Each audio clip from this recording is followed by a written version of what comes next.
So good morning, good afternoon, good evening, wherever you are. This is the History newsletter from Northwestern University Department of History. And my name is Lina Brito, and I'm Associate Professor of History of Latin America and the Caribbean, and one of the editors this year of the newsletter. So today we'll be introducing new faculty members for our community to get us know better.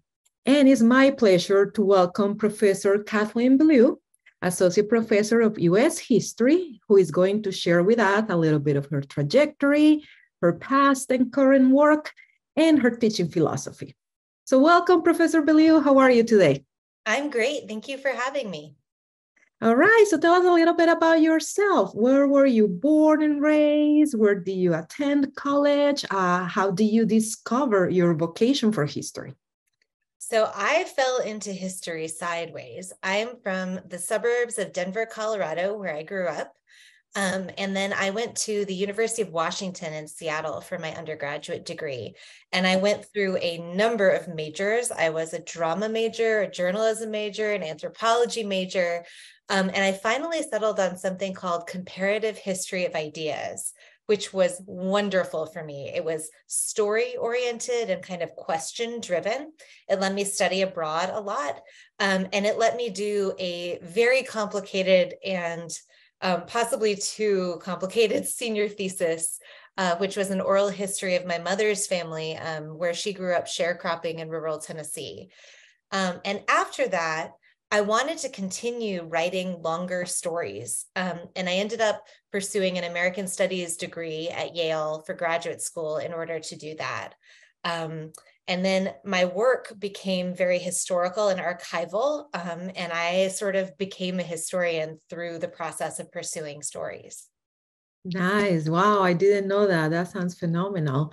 So what I did know is that your first book, which is this one right here, as you can see, I read it when it came out, and it's wonderful. It was very, very influential because it came out at a moment with the past that your research on was coming back to define our present. So what was about? What can you tell us about your first book?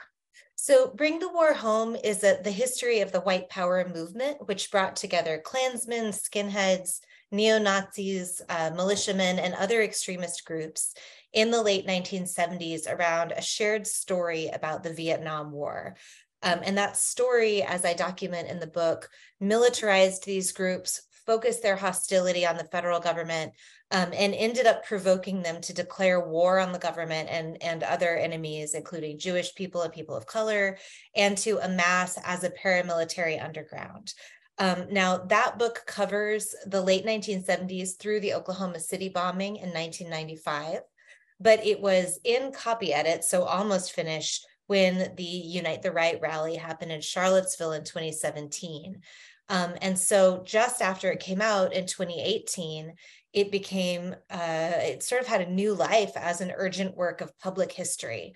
And I've had the amazing opportunity to bring this history to people to help them make sense of sort of the way that these groups have now entered our political mainstream, the way that these groups were influential in provoking violence on January 6th, and sort of bringing that historical context so that we can understand the threats that this movement still poses to our democracy today.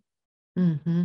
Yeah, it was fascinating. I mean, you really were everywhere, like, talking about this and doing public history and kind of like broader educational work, no? Yeah. So, So this year is your first year at Northwestern. That's why you're here in like our new faculty members section of the newsletter. But before here, you were at the University of Chicago for a while. And to transition between one institution and the other, this your first year, you've been on sabbatical working on your second book. So can you tell us a little bit about your current project? Yes, the second book is called Home at the End of the World, and it's a history of overlapping violent trajectories that shaped life, society, and space in Colorado in the 1990s, which, as we just discussed, is where I grew up. This all in the book is leading up to the Columbine shooting in 1999. And it's a very personal history to me in some sense, because it's giving me the opportunity to go back and understand as a historian the things that I knew as I was living through them were strange and unusual and important. So it includes stories like the construction of the first supermax prison, stories about environmental contamination and kind of slow violence, and also stories about politics and gun ownership and religious activism that really reshaped first Colorado and then American society at large. What I'm really interested in is how do we get to the story of a mass shooting like the one at Columbine as sort of part of our normal in our society, as something that's just a thing we accept and move on without profound changes to how we think about guns and teenagers and violence and schools. All of this, many of these things were present in our society before Columbine, but I really think it's a fulcrum between the 20th and the 21st century. Wow, that sounds that is going to be another, that is going to give us a lot to think and to talk as a society when the book came out. So I can't wait to have it here.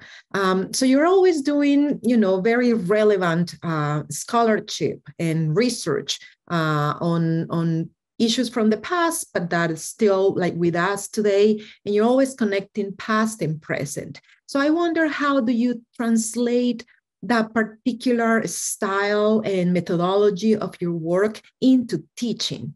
Yes. Mm-hmm. So I think history of the present has become my methodology, and I'm using it in sort of the sense of not only where are we and how did we get here, which is one very useful application, but also what are the historical moments of contingency and near misses that we might revisit? What are the solutions that history might offer us that we might not think of on our own in the present moment, but that could have worked in a previous moment? And so I'm starting to take these on a lot more directly in my teaching.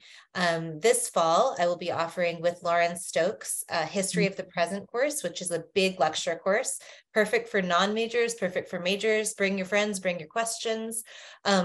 Lauren Stokes and I have both taught this course previously, but we have discussed it and we think that team teaching it is going to make it an even better experience for students. I also teach a lecture on histories of violence in the United States, which kind of gets at this layered methodology that powers my own work. And then next year, I'll also be teaching the 570, the first year seminar for our graduate students. And I'm always interested in different sorts of classes where I can apply these big questions and sort of pursue interesting stories. So I've taught seminars on the American apocalypse, on conservatism, on the American vigilante. And I'm always interested to hear, if undergraduates have a burning question they want to get into, I'm happy to try to teach a class about it. So I'm very excited to be at Northwestern and to meet the students in the classroom this fall. Well, so thank you very much. So everybody, if you want to know more about Professor Belew or really any faculty member, just visit our website. We have our, people section with all our profiles and CVs and like links to other works that we've done. So very interesting. And thank you so much, Kathleen. It's going to be very excited to have you 100% and active next academic year after you come back from your transitional sabbatical. Thank you so much for your time. Too. Thank you very much for having me.